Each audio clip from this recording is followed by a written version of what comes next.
Olá!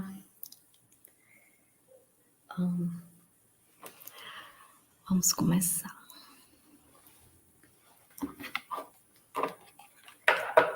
Olá! Boa noite!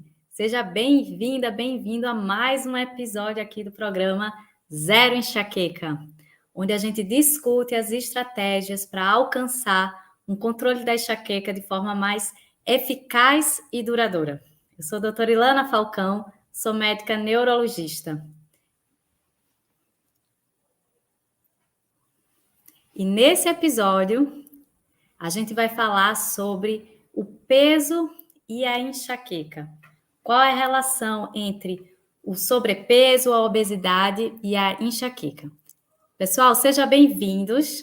Eu queria só que você me confirmasse aí que se vocês estão vendo ok e se o áudio está ok, para a gente continuar, para dar início, tá legal? Bem-vindos, bem-vindos. Só confirma para mim se tá o áudio ok e o som e a visão ok também. Tá joia? Então, nesse episódio, a gente vai falar sobre a associação entre o peso e a enxaqueca. Será que existe essa conexão? Então, primeiro eu queria dizer que são duas doenças muito prevalentes, significa que elas acontecem muito. Aqui no Brasil, por exemplo, existem 31 milhões de pessoas com enxaqueca. E sabe quantos milhões de pessoas tem com obesidade? É mais. São 41 milhões de pessoas, 41 milhões de pessoas. Então é muita gente, né? A enxaqueca, muito prevalente, 31, e a obesidade também, 41 milhões. E obesidade, para a gente ficar aqui alinhado, porque às vezes a gente fica imaginando, só aquela pessoa assim que tem muito acima do peso é que é obesa. Não necessariamente. Existe uma classificação, não sei se vocês já escutaram isso, chamado de IMC, que é o Índice de Massa Corpórea. E calcular esse IMC é uma das formas que a gente tem para saber se a gente está com o peso adequado. Então, como é que é esse cálculozinho? É uma divisão simples, você pega o seu peso dividido pela sua altura, sendo que a altura você vai multiplicar por 2. É o peso dividido pela altura ao quadrado. Tá certo? Então, aí dá um número. E esse número, existe uma tabela para dizer se o seu peso está normal, se você está abaixo do seu peso ou se você está acima do seu peso. Então, o peso normal, eu vou filar aqui para não ter problema, o peso normal é entre 18,5 e 24,9. Se você fizer esse cálculo do seu peso dividido com a altura ao quadrado, se der entre 18,5 e 24,9, você está no peso adequado. Se der entre 25 e 29,9, você está com sobrepeso. Se der entre 30 e 34,9, você está com obesidade grau 1. Então, significa que se der acima de 30, você já é obeso. E existem 3 graus, às vezes 4 graus, dependendo de cada classificação da obesidade. De grau 1, grau 2, grau 3. Então, o grau 1 vai entre de 30 a 34,9. O grau 2, de 35 a 39,9. E o grau 3, que é acima, que é igual ou maior do que 40. Então, o IMC, ele dá uma ideia muito prática para a gente, um guia de se o peso está adequado ou não. Mas ele tem algumas limitações, de fato, porque uma pessoa muito musculosa, o músculo pesa também. Então, pode dar um IMC mais alto e não necessariamente ser gordura, mas ele dá uma ideia. Outra forma de a gente medir se está com sobrepeso ou não é a questão da circunferência abdominal, né, da cinturinha. Então, em homens e mulheres, esse cálculo é diferente. Mas vou falar aqui em termos gerais, se a cinturinha, você pega a espinha aqui, vamos dizer, dos dois lados, e passando uma fita pelo umbigo, você vai notar, vai medir ali a sua circunferência abdominal. Em mulheres é para estar o ideal ali entre 80, Quando está em 82, 84, 88, o risco, né, de, vamos dizer assim, eventos metabólicos é maior, e em homem o ideal era 90, se aumentar ali 92, 96 já está, o risco vai aumentando a partir que, linearmente, quanto mais a circunferência for maior, maior o risco de você ter problemas metabólicos, no sentido assim, cardiovasculares, e você tem uma tendência de ter síndrome metabólica, que é um conjunto de sintomas, de doenças associadas, né? O diabetes, problemas cardíacos, problema de resistência insulínica. Então, essa medida do abdômen também é importante. Então, a gente teria esses dois dados, essas duas ferramentas, para a gente fazer simples em casa, dá para fazer, precisa só saber da altura, do peso e uma fitinha, e a gente mede se está ou não com sobrepeso. E o que é que tem a ver com a enxaqueca, o sobrepeso? Porque é o seguinte, esse tecido gorduroso extra, ele não está lá paradão, não. Ele fabrica substâncias, ele libera substâncias. E são substâncias inflamatórias. Então, a pessoa que tem um excesso de peso, está acima do peso, ela está em um estado inflamatório contínuo, constante. Porque aquele tecidozinho, ele está mandando mensagens para o resto do corpo, dizendo assim, ó, tá inflamado, tá inflamado. E ele libera hormônios promotores de dor. É isso aí. Aí que chega a história da enxaqueca. Porque a enxaqueca, ela também é uma inflamação. Então, se no corpo da gente tem alguma coisa, vamos pensar assim, tem algum momento que está inflamado, a chance é que a enxaqueca também piore. Então, sim, o sobrepeso e a obesidade, elas têm relação com a enxaqueca. Ela piora a frequência e a intensidade das crises. A frequência é o seguinte, fica mais frequente, mais dias com dor. E a intensidade é que a dor é mais forte se você está acima do peso. E isso não sou eu que estou falando, são estudos. E um estudo falou o seguinte, ó, vou dizer aqui para vocês, que uma pessoa com obesidade, ela tem 5 vezes mais chance de ter crises de enxaqueca mais frequentes. Então, o aumento do peso, ele é um fator de risco para a enxaqueca ficar crônica. Então, enxaqueca crônica é aquela em que a pessoa tem mais de 15 dias no mês com dor. Então, significa que se eu estou acima do peso e minha enxaqueca não está controlada, isso aqui é um fator para esse descontrole, vamos pensar assim? Sim, o peso é um fator de risco. E é um fator de risco, assim, modificável. Por exemplo, o sexo, né, tem mais enxaqueca em mulher, não é um fator de risco modificável, mas o peso, sim, a gente pode adotar estratégias para melhorar. Não estou dizendo que é fácil, tá certo? Porque uma pessoa acima do peso, ela pode pensar assim, eu só preciso de força de vontade para conseguir perder o peso. E não. A força de vontade é importante, é uma motivação para você começar, mas às vezes precisa de um acompanhamento, né, de um médico, um nutricionista, um endócrino, porque a obesidade, ela é uma doença complexa e precisa de tratamento. Então, hoje, assim, no mundo, tem muito uma questão de estigma em relação à obesidade, que é, você está acima do peso porque é só parar de comer. E não, a pessoa pode estar até se alimentando bem, mas tem outros mecanismos envolvidos que faz ela ter dificuldade de perder o peso. E essa gordurinha extra, principalmente abdominal, é a que mais libera essas substâncias inflamatórias. Então, é também vamos dizer assim, uma mão de via dupla. A obesidade, ela influencia na enxaqueca e a enxaqueca influencia na obesidade. Porque é o seguinte, vai cair naquela história de quem veio primeiro, se é o ovo ou a galinha. Porque quem tem enxaqueca fica incapacitado, a pessoa não vai conseguir, no momento que está com muito frequente, fazer alguma atividade física, então fica debilitado, termina aumentando o peso. E o peso por esse estado inflamatório, termina aumentando as crises de enxaqueca. Então, vocês estão entendendo que é um ciclo e a gente precisa quebrar esse ciclo?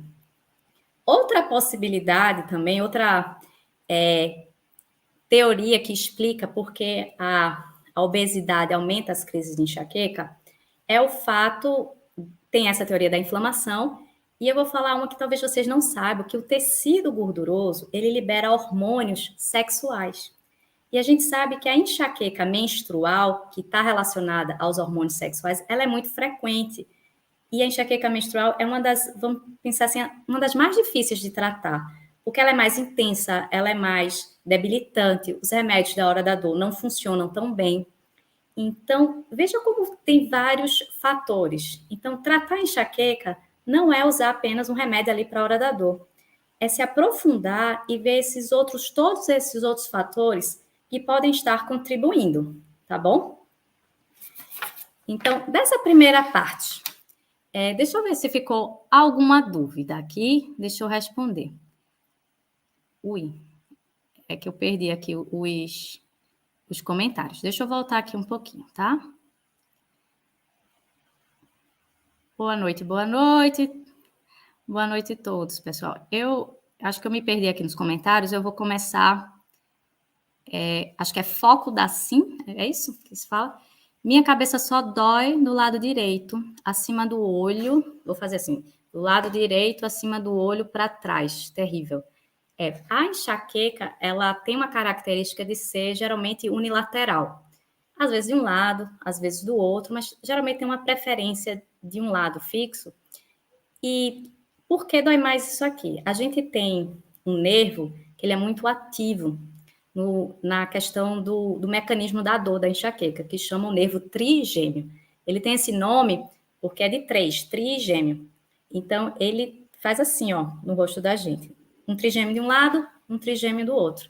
Então, esse trigêmeo, ele tem vários ramos. Os 3 principais são o ramo oftálmico, o ramo aqui maxilar e o ramo mandibular. Então, geralmente, o ramo oftálmico, que pega essa região aqui, ó, é que está mais ativo. Então, é mais frequente ter as dores atrás do olho e pode ter uma sensação de furada, de agulhada, de o olho cair, sensação que a bola do olho vai cair. Então, é bastante comum ter essa localização da enxaqueca, tá? Deixa eu ver outra perguntinha. Acho que é Cheyenne, que se chama. Estou tomando um remédio há quase um mês e só tive uma crise durante esse tempo. Ah, que legal, né? Está começando um tratamento preventivo e só teve uma crise. Parabéns, parabéns, é isso que a gente quer, que mais pessoas consigam controlar a enxaqueca, né? E que vivam livre de restrições. A ideia toda é essa, tá? Parabéns. A Elisângela tem uma síndrome autoimune. Isso, granulomatose de Wegener. E agora está com enxaqueca. A dor é terrível, parece que minha cabeça vai explodir. Elisângela, se você está com crise agora, neste momento, sai do celular, tá? Sai do celular, depois essa gravação vai ficar ao ar, aí depois você vê, mas esse estímulo luminoso de celular piora muito as crises. E sim, a sua doença, né, é uma doença da parte de reumatologia, e ela tem, vamos pensar assim, altos e baixos. Então, ela pode estar ativa, e quando ela está muito ativa, ela libera substâncias inflamatórias que podem também aumentar a frequência de crises de enxaqueca. Então, tem esse um paralelo, assim, com outras doenças inflamatórias. Hoje a gente está falando de obesidade, mas no seu caso, por exemplo, outra doença autoimune quando está ativa, por exemplo, asma, que é uma doença inflamatória, está muito associada à enxaqueca também, quando está no pico, quando está na crise. Então, a ideia que eu queria passar hoje é que o teu corpo pode estar num estado inflamatório e as crises de enxaqueca serem consequências desse estado inflamatório. A enxaqueca, ela tem gatilhos por si só, mas a gente tem que analisar o corpo como um todo, tá? Deixa eu ver mais se teve. A Débora. Minha enxaqueca só passa com Voltaren. Tem que ir para o hospital próximo para tomar.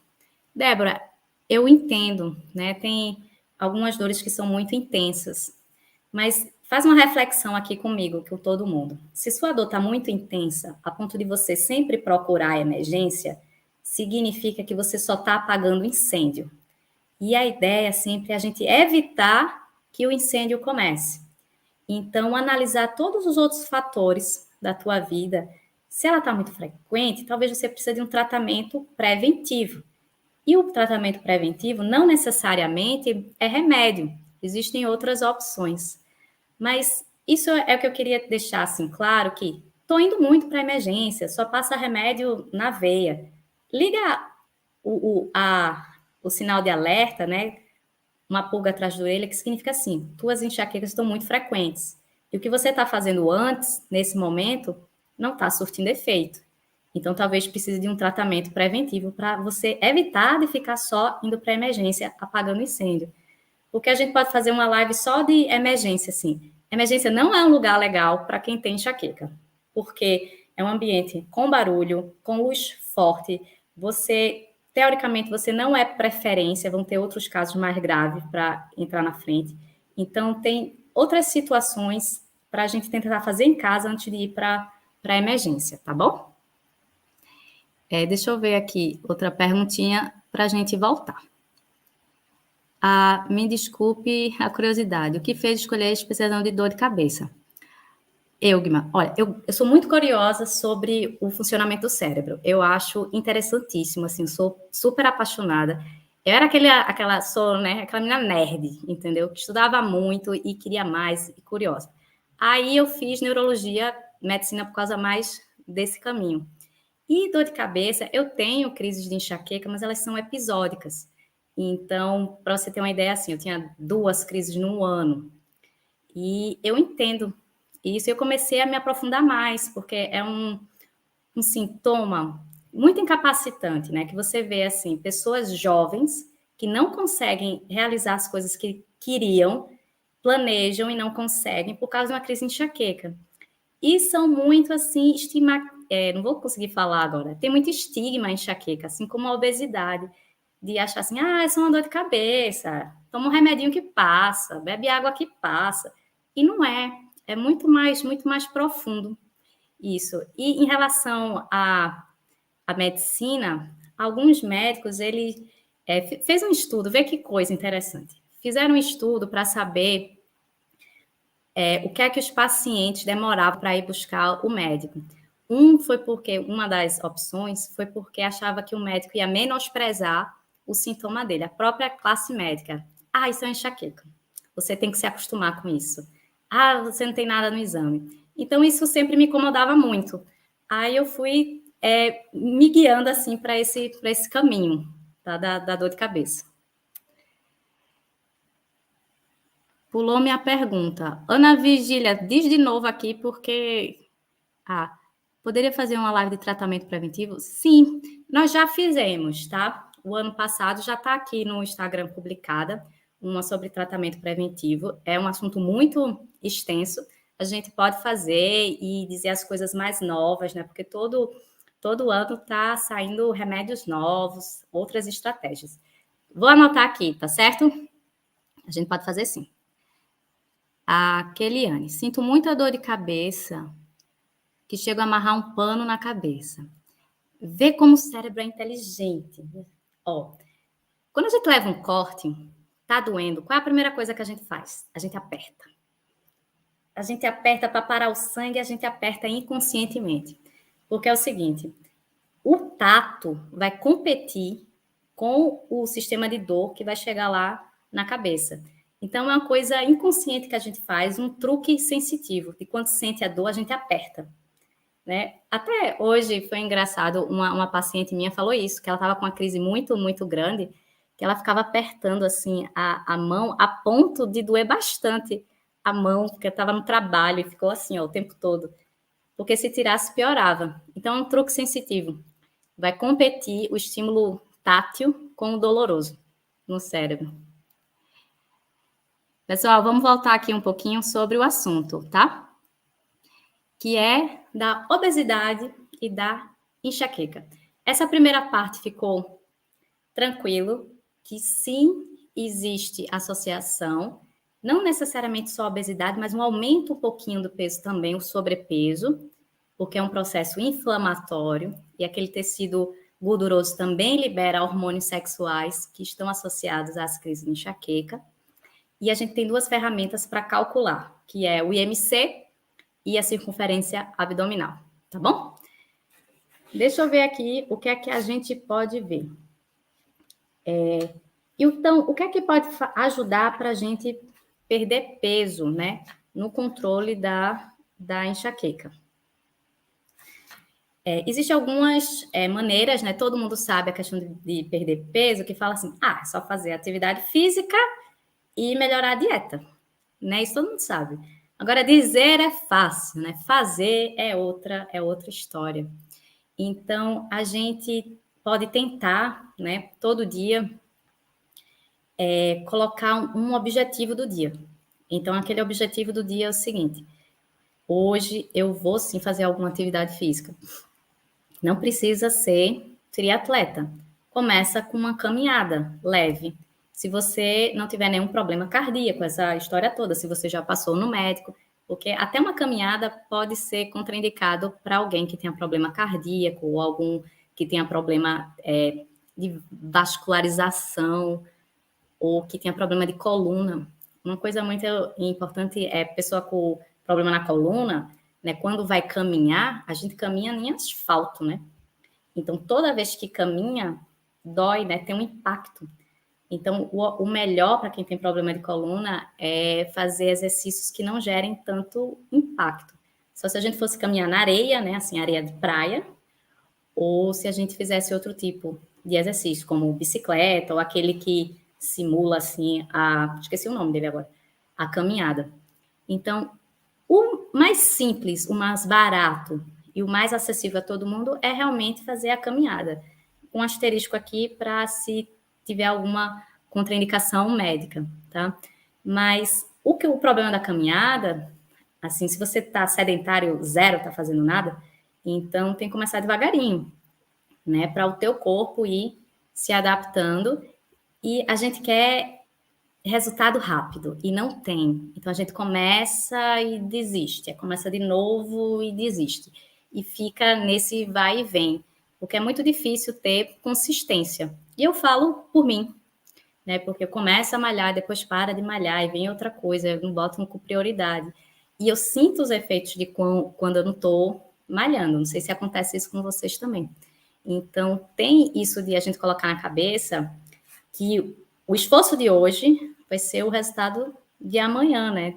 De mais para frente. Porque hoje a gente quer dopamina, né? Dopamina é aquele hormônio que deixa a gente com prazer, assim, com sensação boa. A gente quer de imediato. Por exemplo, a comida é uma sensação boa, então libera a dopamina de imediato. Então, se eu estou muito estressada, né, muito ansiosa, talvez eu vou compensar ali na comida. E principalmente, qual é a comida que dá satisfação para a gente? Né? Comida de carboidratos e doces. Se eles não fossem gostosos, seria mais fácil, não é verdade? Então, tem todo um quê por trás, emocional, histórico, da comida. Então, eu vou até recomendar aqui, tem uma colega minha de Porto Velho, chama doutora Tami. Ela tem Tami Endócrino, THMY. Ela tem um Instagram muito legal e ela foca só em obesidade. E ela ajuda muitas pessoas a conseguir controlar, voltar para o peso sem cirurgia. Porque, de fato, existe a cirurgia bariátrica. E quando a pessoa faz a cirurgia, reduz, a gente sabe assim, reduziu o diabetes, reduziu a pressão. Gente, reduz as crises de enxaqueca também.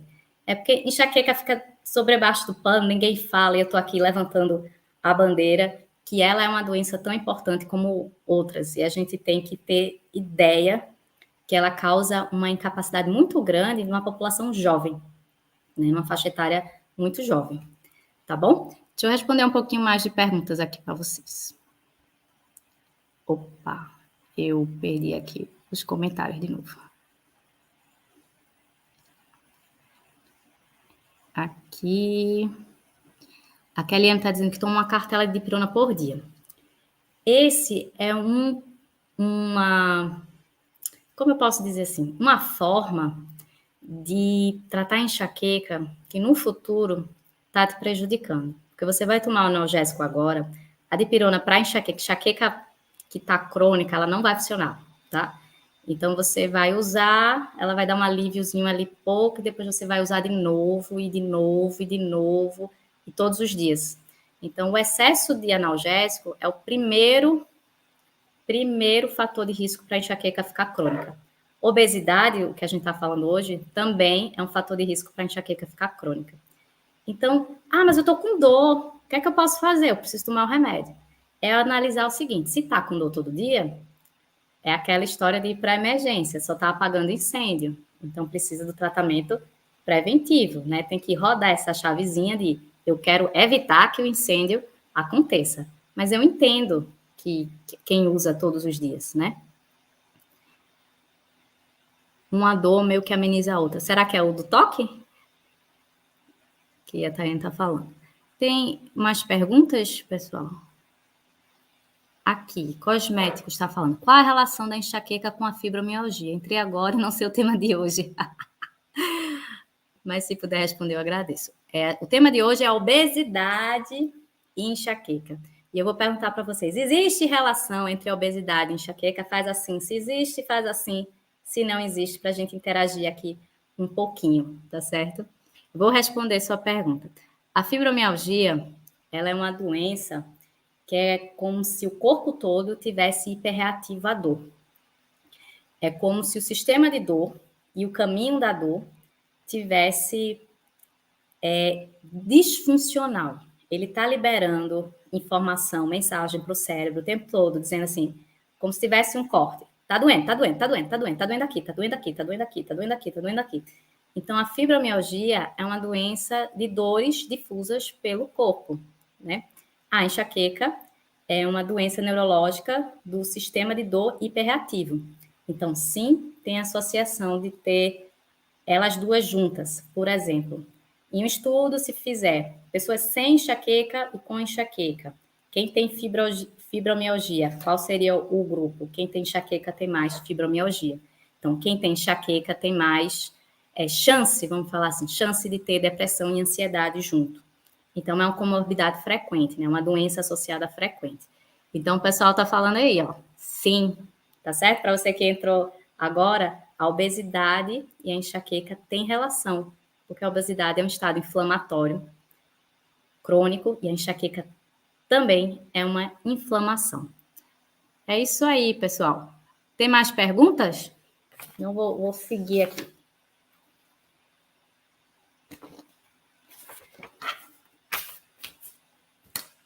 Bom, da minha parte era isso. É bem prático, né? As lives que eu faço é para trazer informação direta, rápida, e vocês pegarem assim e colocarem na sua vida, né? Para melhorar as crises de enxaqueca. A Kalina Michele está falando: estou acima do peso, com gordura no fígado grau 3 e sinto bastante dor de cabeça. É isso aí. O excesso de gordura, vamos pensar assim, ele vai se depositar em alguns outros lugares, né? Então, a principal gordura é essa abdominal, que é ela que causa mais inflamação, vamos pensar assim. E não significa que os órgãos dentro da gente, quem já viu anatomia ou então série de médico, se for de verdade mesmo, quando abre assim uma cirurgia, a gente tem um tecido gorduroso e tem as gordurinhas entre os órgãos. Então, quando a gente está acima do peso, essas gordurinhas também estão entre os órgãos. E, de fato, existe tratamento, né, medicamentoso para essa questão da gordura no fígado e associada à mudança de estilo de vida. Eu acho que todo médico fala isso, mas é difícil fazer. Mas se fizer, você tem um grande benefício para a sua vida. Então, a ideia é a gente começar a criar aqui micro hábitos, pequenos hábitos, né? Então, esse primeiro que vai ser o desafio é da caminhada. Se eu estou parada amanhã, você vai se lembrar de mim e vai pensar assim: vou dar essa caminhada, mesmo com raiva, xingando, porque depois de uma caminhada, a gente libera dopamina, libera endorfina, libera serotonina, fica melhor do humor, melhora a dor. Então, isso tudo é a química do nosso cérebro. Então, tem a ver. Hoje a gente fica muito paradão, né? Estudando, dando aula, vendo rede social. A gente, de fato, está muito sedentário. Tem até uma frase que saiu assim, ó, que o sentar é o novo fumar. Vocês entenderam isso? O sentar é o novo fumar. A pessoa que é sedentária corresponde, vamos pensar assim, à mesma pessoa que fuma, né? Que é tabagista. E a gente sabe que o cigarro tem milhões de substâncias tóxicas e a gente tem mais ideia. Não, fumar é ruim. Mas ficar sedentário é porque dá uma preguiça, né? Então, pensa no para quê. Quando você tiver com preguiça, com raiva, quando você precisar fazer a caminhada, você pensa assim: para que eu estou fazendo isso? Para quem eu estou fazendo isso? Estou fazendo isso para eu poder melhorar as crises de enxaqueca, para eu não ter que faltar ao meu trabalho, para o que eu planejar eu conseguir fazer, para eu conseguir ir para a praia na claridade e não ter uma crise por causa da fotofobia, para o cachorro poder latir, eu não achar ruim por causa da minha dor de cabeça. Então, bota o para quê, o motivo, né, que te impulsiona. E tudo começa no pensamento da gente, né? O pensamento é que faz as ações. Então, se eu não estou agindo da forma que eu gostaria, é que talvez o meu pensamento está tendo sabotadores, né? Tendo crenças que limitam. Existem as crenças que possibilitam de você ter uma alta performance, de você conseguir ter saúde, de você conseguir ter um efeito, uma solução boa no seu trabalho, que são crenças possibilitadoras, e tem crenças limitantes, que é, isso não serve para mim não. Mas eu não gosto de caminhar. Mas eu não tenho horário. Então, a gente tem 24 horas, todo mundo tem. Então, tem como arranjar o tempinho para a sua saúde, tá bom? Pessoal, era isso que eu queria passar para vocês, tá bom? As lives são todas quartas-feiras, às 8h15 da noite. Se ficou alguma dúvida, é só mandar um direct que eu respondo, tá bom? E a gente se vê na próxima quarta. Valeu! Tchau, tchau!